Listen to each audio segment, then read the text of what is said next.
Decimosegundo domingo del tiempo ordinario.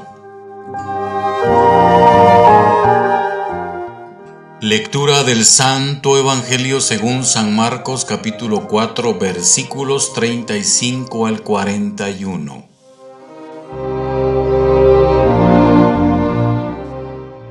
Un día al atardecer Jesús dijo a sus discípulos: «Vamos a la otra orilla del lago».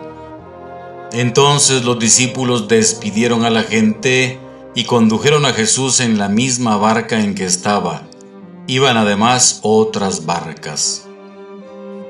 De pronto se desató un fuerte viento y las olas se estrellaban contra la barca y la iban llenando de agua. Jesús dormía en la popa reclinado sobre un cojín. Lo despertaron y le dijeron: «Maestro, ¿no te importa que nos hundamos?». Él se despertó, reprendió al viento y dijo al mar: «Cállate, enmudece». Entonces el viento cesó y sobrevino una gran calma. Jesús les dijo: «¿Por qué tenían tanto miedo? ¿Aún no tienen fe?».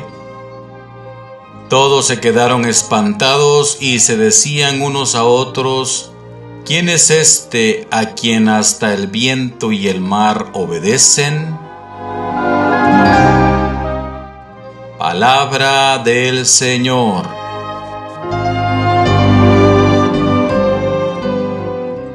El incidente tiene lugar de noche.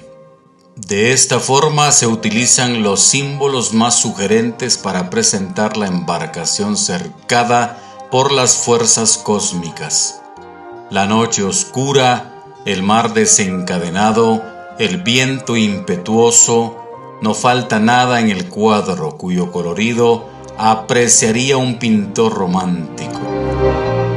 Pero en definitiva el cuadro no es tanto la embarcación que aparece amenazada, cuanto la comunidad de los amigos de Jesús cercada por las fuerzas del mal, elocuentemente simbolizadas por el mar y por la oscuridad.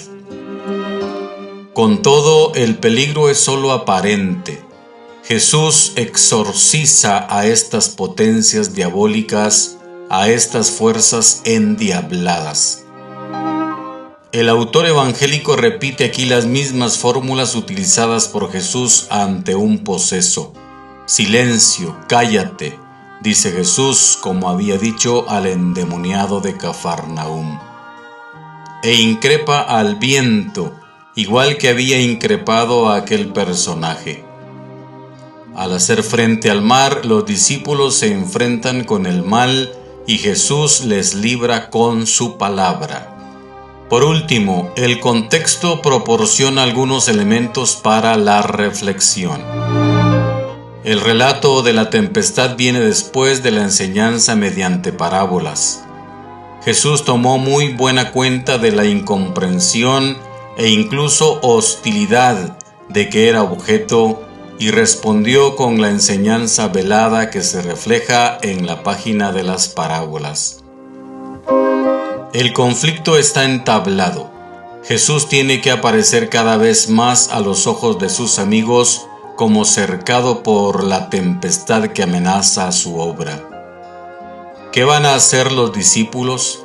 ¿Se van a dejar aterrorizar por el giro inquietante que tomen los acontecimientos? ¿O van a confiar plenamente?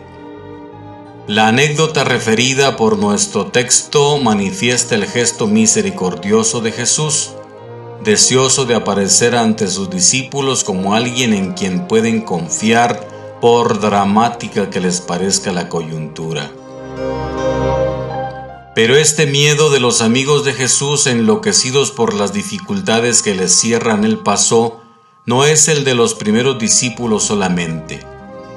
Es el miedo de todas las generaciones de cristianos que temen que vaya a hundirse la embarcación en la que se han reunido en torno a Jesús, que se sorprenden por su silencio y que se asustan al no verle actuar incluso antes de que surjan realmente las dificultades.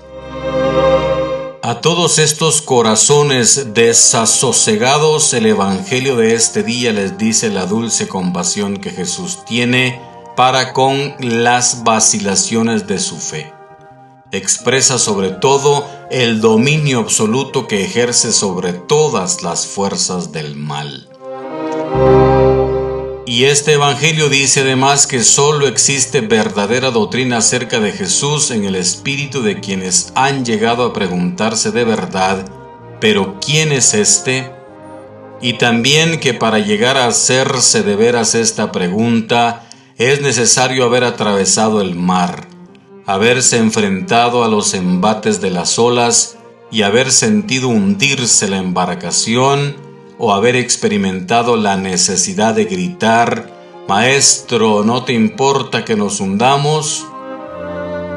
En el corazón de los que vivieron estas experiencias, poco a poco va tomando cuerpo una pregunta, discreta a los comienzos, que termina imponiéndose: «¿Pero quién es este?». Una pregunta que es ya el principio de una respuesta.